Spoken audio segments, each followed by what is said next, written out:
जब पुनः stone crusher owner association की तरफ से आपसे हम सभी रूबरू हो रहे हैं। 3 तारीख को जो हमने एक प्रेस कॉन्फ्रेंस की थी उस पर एक बर्निंग इशू जो पूरे जम्मू को जिसने घेर के रखा हुआ है इल्लीगल माइनिंग को लेकर, उसको हमने उजागर किया था। और यकीनन कहीं ना कहीं सरकार भी उससे सख्ते में भी आई और सरकार को भी लगा कि बिना आग के धुआं नहीं होता है।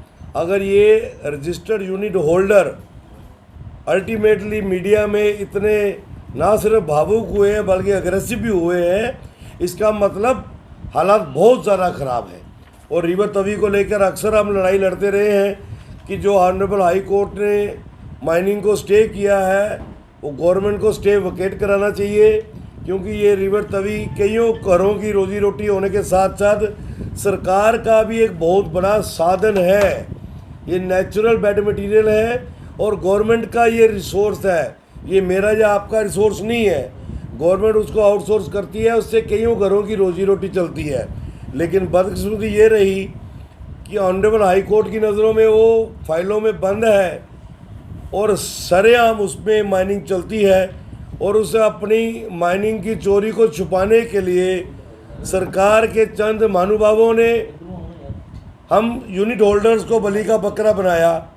विशेष करके तवी के अंदर जो 14 जो स्टोन क्रशर्स हैं और जो बजालता बेल्ट में 8 स्टोन क्रशर्स हैं, अननेसेसरली हमें हरास किया गया। और पिछले तकरीबन 10 महीने से एक हंसती खेलती इंडस्ट्री, एक ऐसी इंडस्ट्री जिससे कईयों घरों की रोजी रोटी जुड़ी हुई थी, कईयों घरों का संसाधन हम लोग जुटाते थे, उसको बिल्कुल ब्लैंकेट बैन बंद करके सील करके रख दिया है। जो हमारी पीड़ा में जैसे अग्नि में तेल का और घी का काम उस सील ने किया है। हम सरकार का भी शुक्रिया करेंगे कि हमारी उस प्रेस कॉन्फ्रेंस के बाद कहीं ना कहीं सरकार जागी और 4 तारीख को सरकार ने इस इल्लीगल माइनिंग को स्क्रूटनाइज करने के लिए और अब तक जो चोरियां हुई हैं उसको बाहर निकालने के लिए कि सरकार के घर में तो पैसा कोई नहीं आया और माल सरकार का सारा बिक गया, उसके लिए एक बहुत ही अच्छी 4 मेंबर्स की कमेटी बनाई है, हेडेड बाय श्रीमान ओपी भगत जी, जो हमारे डायरेक्टर जियोलॉजी माइनिंग है और बहुत ही काबिल अफसर हैं। उनके साथ श्रीमान आरसी कोतवाल जी जो डायरेक्टर फाइनेंस हैं, श्रीमान डॉक्टर राजकुमार जी जो डिप्टी डायरेक्टर जियोलॉजी माइनिंग है, और श्रीमान रमेश गंडोत्रा जी जो ऑलरेडी जियोलॉजी माइनिंग में अपने जीवन के पिछले 25-30 वर्षों का तजुर्बा लेके काम कर रहे हैं। ये हमें बड़ा अच्छा लगा कि माइनिंग को भी और हमारी स्टोन क्रशिंग इंडस्ट्री को भी बिल्कुल एक नेशनलाइज करने के लिए ये कमेटी बनी है। और हम उम्मीद करते हैं कि इंडस्ट्री को जीवित रखने हेतु सरकार का जो एक छोटा सा कहना है कि ईज द प्रोसेस, उसके तहत ये कमेटी काम करेगी और जल्दी अपनी रिपोर्ट सबमिट करके ना सिर्फ हमारी पावर रिस्टोर करे बल्कि रिवर तवी के अंदर जो माइनिंग पीआईएल के माध्यम से रुकवाई गई है, कोर्ट के अंदर उसको स्ट्रांगली कंटेस्ट करके माइनिंग रेगुलराइज हो जाए।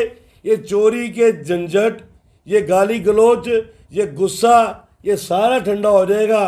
सरकार के घर का रेवेन्यू भी आना शुरू हो जाएगा। लेकिन हम एक बात के ऊपर फिर भी अड़े हैं कि जो अब तक चोरी हुई है वो बहुत बड़ा आने वाले दिनों में माइनर मिनरल स्कैम बड़ा होने वाला है। सरकार उसकी सीबीआई इंक्वायरी करवाए कि वो माल कैसे बिका, किसने बेचा, कहाँ कंज्यूम हुआ। बीइंग ए सिटीजन, शहर के नागरिक होने के नाते, तभी के चौकीदार होने के नाते हम सरकार को हर उस पॉकेट की जानकारी देने को तैयार हैं जहाँ से माइनर मिनरल चोरी से निकला और कहाँ कंज्यूम हुआ, उसका भी विद डाटा हम देने को तैयार हैं, बशर्ते कि सरकार उसकी जानकारी लेना चाहती है कि नहीं लेना चाहती। सरकार के घर में जो चोरी हुई है उसकी जानकारी लेना चाहती कि नहीं लेना चाहती। मित्रों, हमने उस दिन जो जियोलॉजी एंड माइनिंग डिपार्टमेंट के हमारे डीएमओ जम्मू पे एलिगेशंस लगाए थे, उन एलिगेशंस को अथेंटिकेट किया हमारी ऑनरेबल हाई कोर्ट ने, जस्टिफाई किया हमारे साथ। हमें इंसाफ दिया कि हम जो लड़ाई लड़ रहे हैं, एक तो हमारी यूनिट इंडस्ट्री को बंद कर रखा है 10 महीने से। एक इंडस्ट्री खास करके स्टोन क्रशर वाला अगर किसी भी कारण से 1 महीना भी बंद रहता है बिना प्रोडक्शन के, बिना सेल के, उसको 4 से 5 लाख रुपया स्टेशनरी खर्चा पड़ता है यूनिट होल्डर को। तो 10 महीने से हम बंद थे तो तकरीबन 50-50 लाख रुपया हमारे ऊपर बर्डन पड़ गया। उसके ऊपर हमारे श्रीमान अंकुर सचदेवा जी ने पहले फरवरी में एक फटका दिया जो नाजायज़ था, अभी उसका हम दुखड़ा सरकार के आगे और ऑनरेबल कोर्ट में रो रहे थे।